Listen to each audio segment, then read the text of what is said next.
How to update your name servers at NetFirms. This demo assumes you have a domain name registered through NetFirms and starts from their home page.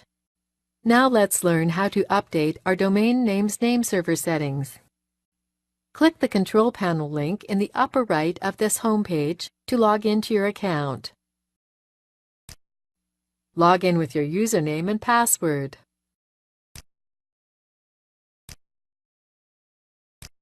Click the Edit Domains shortcut on the right side.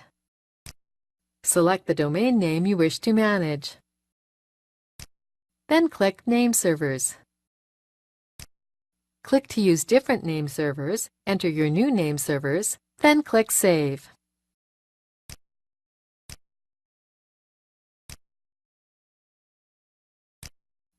That's it. The domain name's name servers have been updated.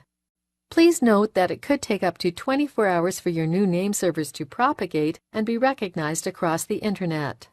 This is the end of the tutorial. You now know how to update your domain name's nameserver settings at NetFirms.